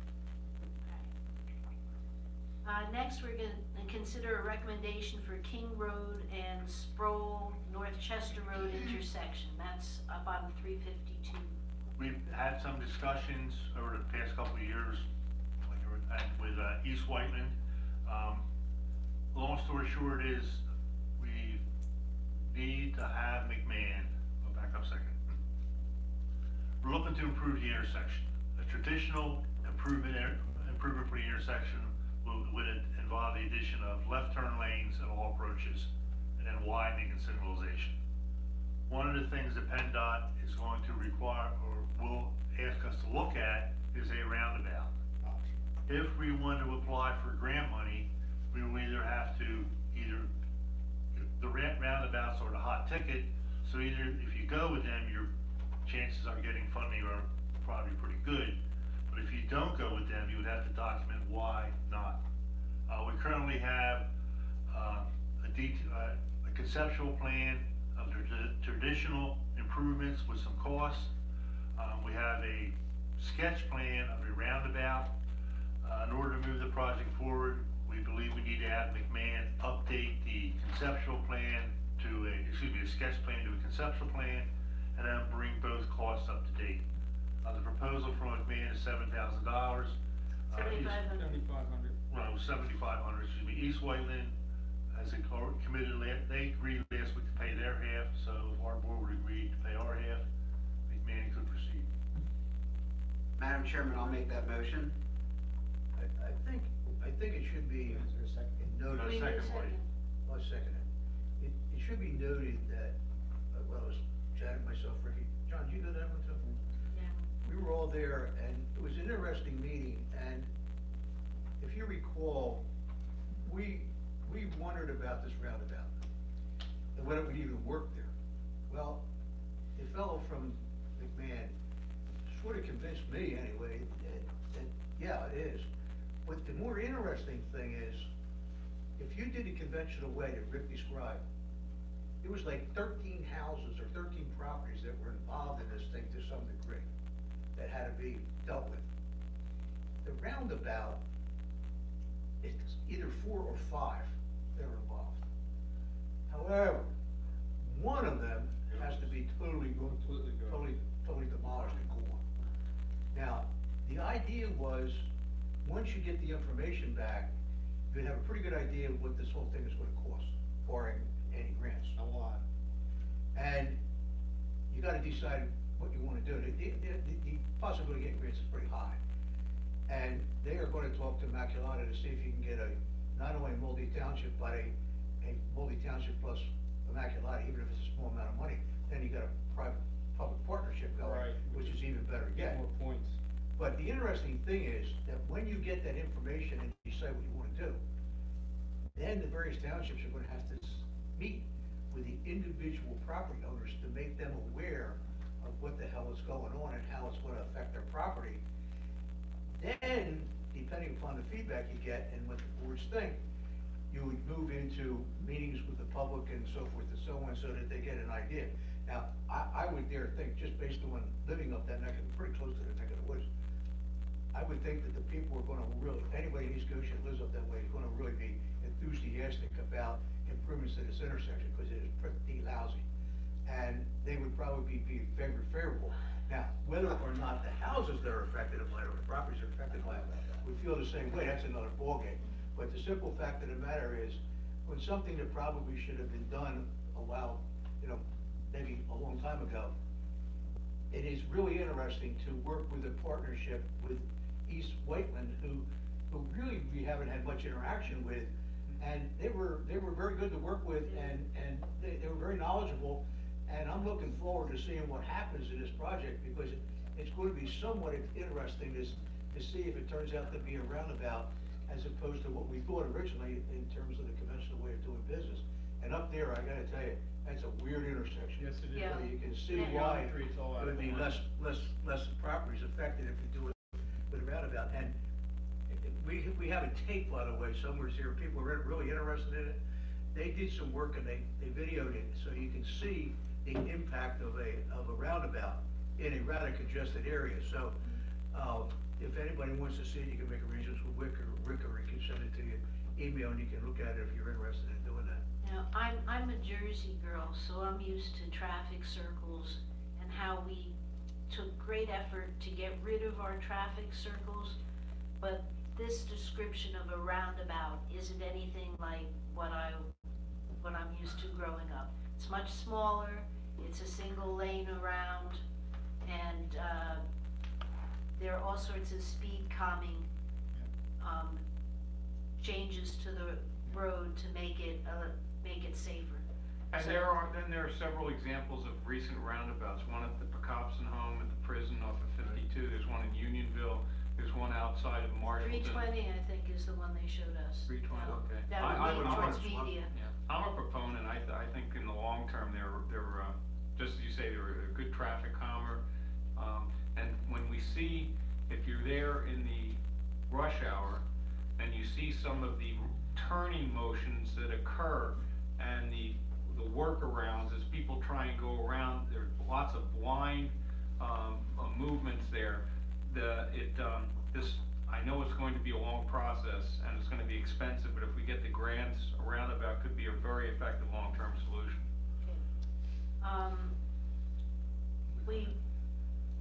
Anything more from the table?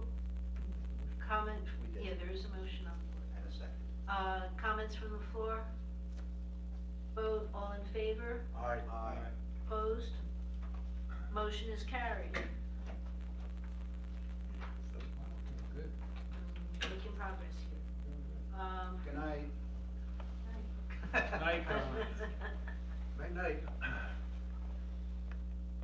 Okay, the next is, recommendation for a radio booster ordinance. The board approved moving forward with this, with the caveat that we will have a public meeting, send that letter to all the people, the business community that will be affected.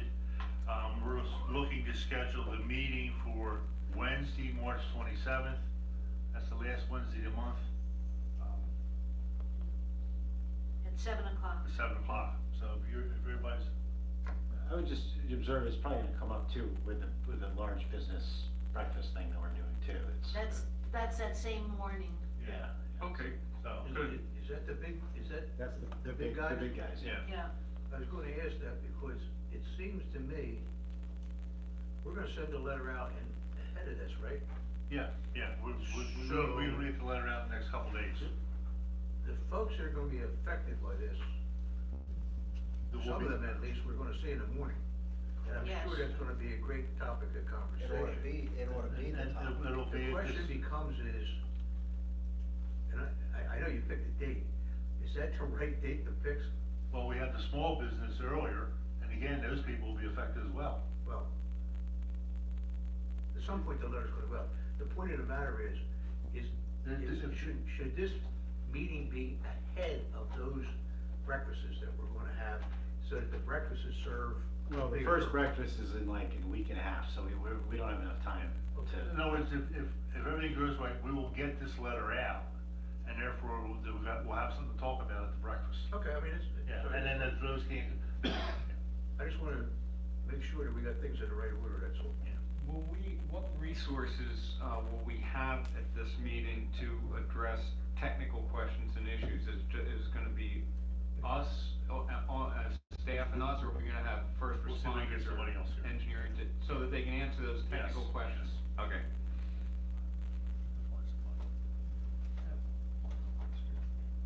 Right. So if you're okay, we'll proceed with the 27th. So I just wanted, it's a Wednesday. Do you so need a it's- motion? Yeah, No, if you're okay with Wednesday, We're we're just good. setting Oh, up yeah, a that's date. fine with it. I'm I fine. put it in my schedule already. Okay. All right, next. The next is up, I'm sorry, Hershey Mill Dam. Yes, So, we submitted our permit application for Hershey's Mill, DEP. DEP submits it as a matter of course to the Army Corps of Engineers. Of course, the Army Corps of Engineers was one of the agencies who wasn't working for a while. Anyway, so, bottom line is, the Army Corps of Engineers inspector came out, looked at the dam. Their position is because the dam has been dewatered for almost 8 years, that the quote, normal condition is a dewatered dam, which means the normal condition is the wetland. So our original concept was that basically DEP had advised us that everything below the water level would be treated as working the impoundment, and essentially we could do what we wanted. The Corps' position is that it's a wetland, so therefore now we're subject to the wetland limitations, which basically it's three things that it does affect us. One, we'll probably have to downsize the number of parking spaces, downsize the parking area Good. to minimize the impact on the wetlands. We will still get a handicap space and probably one other space in there. Good. The trails, they raised concern about putting paved trails into the wetland, so the walkaway will be some type of boardwalk, which you get to the same point, but a boardwalk, you only have to count the 4-inch post that goes into the ground. We have a lot of them down at the blacksmith shop we could take out there. And then the last piece is that we had originally planned to dispose of the excess fill on site, we'll have to remove that. So, All pretty positive. yeah, I mean, it's all doable. Quick question, that's really a serious question. Does the shrinkage of the parking area affect the grant that we got? Cause we will still be able to get at least one, in other words, there'll still be public parking and public access. This is gonna be adequate for the grant money. Yeah, yeah. Okay, that's a good question. Yeah, and the grant is contingent upon having public access and public parking. As long as you didn't screw up the grant on the Yes. So you don't need any action? No, it's just giving an update where we're at, I think it's positive. so, moving forward. Okay. Next, consider replacement of pipe, camera, and trailer. This is purchased off co-stores, and Mark is recommending that we purchase the system from H.A. Hart and Son in the amount of $140,937, and also that we authorize staff to put our existing unit on municipal bid and to sell it. Madam Chairman, just so the public is aware, our Public Works Director is pretty good at reselling stuff. He has a guesstimate that we should be able to get $25,000 to $35,000 for the trade-in that would come off of the purchase price. It's not a trade-in, it's selling on a municipal. I'm So, sorry, selling one of it the things with that whenever we trade-in. purchase an asset, Am I- the board has to authorize the disposal of the previous asset. Yeah. So that's what it is. My terminology of my wording was wrong. But anyway, Madam Chair, I recommend we purchase the RST camera and controls and trailer from H.A. Hart and Son for $140,937, and authorize staff to sell the existing camera and trailer on municipal bid to the highest bidder. I'll second that. I think it should be noted for the benefit of folks, they really stretched out the period of time that we had depreciated this, which was depreciated in 2011. So if you look at 2011 till we now, that's a long time that we got to use the original equipment. Now, the thing that's important about this is not only will this camera take care of the normal stuff, which is the wastewater stuff. However, it also has additional pieces of equipment that will handle stormwater, which is going to be a big issue coming up with respect to the requirements of the township. With respect to that, and of course, the pipes for them are much bigger, and therefore you need different equipment to TV them. So this is what we'll get with the money that we're having. So the net cost of this, assuming that Mark can sell it for what he thinks he's gonna be able to sell it for, brings it right down to where we wanted it to be based on what the budget numbers are. So I kudos to those guys for thinking about this, and for the 8 years or so that they've had this to use over and above the depreciated period, which is pretty doggone impressive. Any other comments from the table? Comments from the audience? Vote, all in favor? Aye. Opposed? Motion is carried. All right, we're on our way. All right, we're up to, I'll make a motion. Oh, no. No, no, We no. had- You're there- way too anxious. Any other matter? There's three, we had three came in after the agenda was printed, they were in the packet, it was on the webpage. The first is an escrow release for lot 3 on East Boot Road, and they're requesting a release of $33,910. The second is a request for lot 2 on East Boot Road, and again, they're requesting a release of $19,031.25. And last is a release for Green Delaney's job on 1420 East Strasburg Road, and the release is $7,298.60. All three escrow releases have been approved by the Canoni and Mark North. Madam Chair, I would make a motion, offer a motion to accept the recommendation of the staff and the professionals for all three of these releases of these escrows as indicated. Is there a second? Second. I just have one question on the second, Rick, on the second one, the release, number, lot 2. It says requested the 17,531.25. So they requested 17,000, but we're releasing 19,000. If I'm reading that right? Yeah, There's some contingency. there was a comment, there about a certain release that hadn't been, that had been requested prior to that had not yet been released, and that was. I don't have that. It's in the letter. It's in the letter. Letter from Benoni. The first one's the same way as well. Right. The request 32,410 and the There was release an is issue with the, 33,910, 1,500. with the construction engineer. Got it. All right. It just reads wrong. Yeah, you're right. Any comments? Comments from the floor? Vote, all in favor? Aye. Aye. Opposed? Motion is carried. Carmen? They didn't grant everyone. Yeah. We have an ordinance that we have to make some provisions and changes, and it would be for the pension plan for the Goshen Fire Company, which was established by our board May 5th, 1987, by ordinance number 78. There are a couple of changes that we have to make to it. I'm not going to read the entire thing, but they are fairly, I want to say minimal, but it's just amending a couple of terms.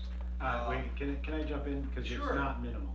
Not- East Goshen Township is the plan sponsor of their pension plan. As Carmen noted, it was established by ordinance in 1987. The East Goshen Township is not, the Goshen Fire Company serves for 4 different municipalities in the area, of which East Goshen is one. It just happened in 1987 when they first hired paid personnel, 2 paid personnel. We agreed to basically provide them with, sponsor their pension plan and then provide benefits and payroll services for them. They reimburse us on a quarterly basis for all of those costs, just because the cost of having been doing all those things was cost prohibitive at the time. Since that time, paid staff has increased. We still are the plan sponsor. It's still a qualifying state plan, eligible for state aid. We are, however, not a party to their labor negotiations. We are just provide services on their behalf.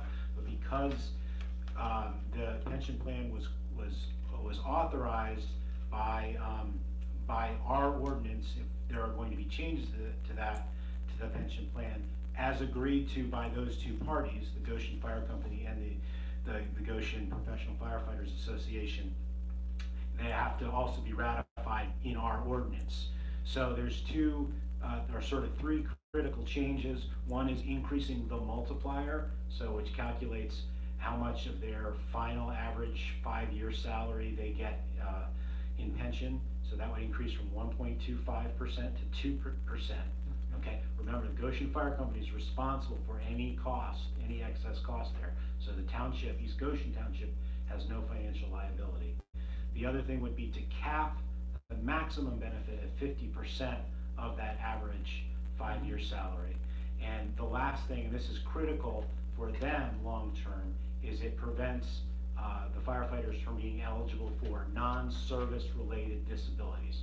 So if they're injured while climbing a ladder, while cleaning their gutters at their house, they wouldn't be eligible for a pension through this pension plan. So those are the John, three important changes. I got a question for you. I understand the ordinance is here, but we also got a memo. The memo asks us is it okay to proceed? They have not negotiated these 3 items that you rattled off.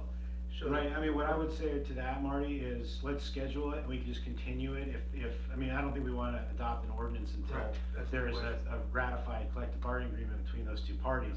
But let's schedule, advertise it, schedule it, if we have to continue it, we'll continue it until such. I just time. want to keep Yeah. dropping it back, just get it on the radar. Yeah. Okay, that's Yeah. fine. I think the action for tonight is to say, we don't have an issue with this, and they can proceed to negotiate. No. No, we need to, because there's some urgency, because they need to get this, whatever the current ordinance is, so that the auditors or the pension consultant can figure out the MMO and all that kind of Yeah. stuff. So this is, the township takes no position on their collective bargaining. As an organization, the township takes no position on the collective bargaining negotiations of the fire company and the union. So, we don't, We just need to schedule a hearing. Okay, I'm fine, I misunderstood what we're doing, or I misunderstood. Do we need a motion for that? Motion to advertise? Yep. Okay, I would, Madam Chair, I would make a motion to advertise the, proposed ordinance wherever I put it here. But that's the gist of the, advertise the ordinance. I'll second. Any other comments? Comments from the floor? All in favor? Aye. Opposed? Motion is carried. All right. Vernon, were you going to?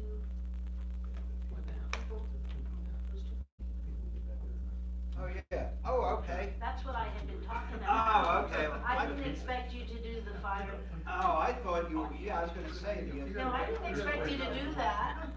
I have to find my, paper. Just give me a moment, Madam Chairman. Oh, I don't know what I did. Here, you want mine? Why don't you make a motion, Janet, please? Why don't you just go ahead and make the Here, motion since you have the paperwork? I can't find mine. Oh, I have. Madam Chairman, we had an executive session tonight and interviewed a gentleman and a lady for 2 different positions on our ABC boards.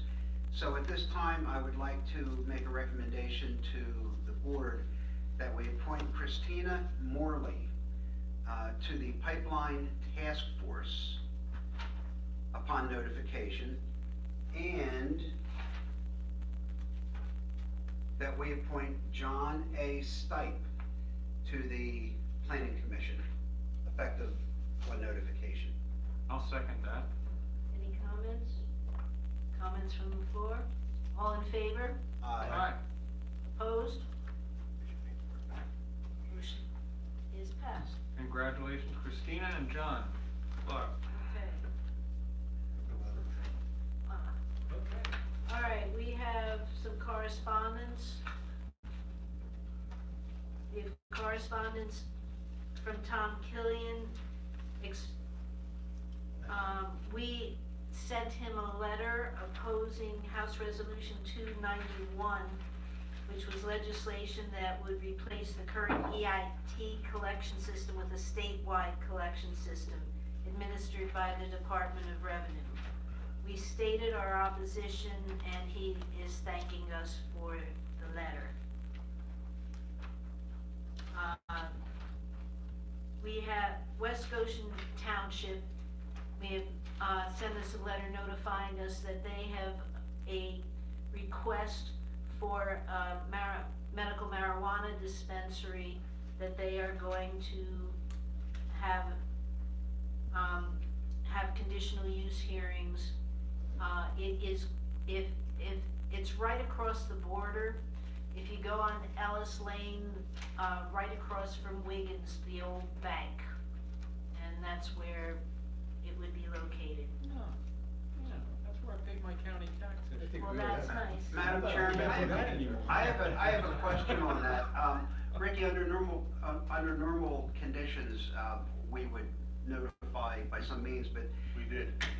And are we gonna go, did we get on the website and No, we so put it on the website, so we got notice one day last week on the 12th. So once, and we got notice anecdotally, we either saw a sign or something. So we put it on the website, Okay, sent a good. 1,000-foot letter. The planning commission, the West Goshen recommended approval of the use, and the hearing is tonight at West Goshen. Oh, it's tonight, okay. So, All right. Yep. Any other public comment? No? Is there a motion to adjourn? I'll make a motion. Second. All in favor? Aye. Nice We job, are Madam adjourned. Chair, 9 o'clock, well done. Yay! A lot of business, good job. See you guys later. John, thank you. John, see ya. Yeah.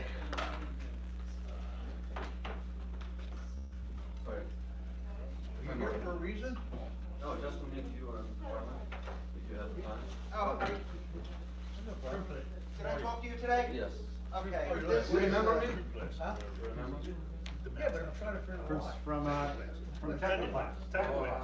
from the time that Senya was here. Yes. Oh, yeah. Yes, Rick The mouse, remembered the it. mouse people. That's exactly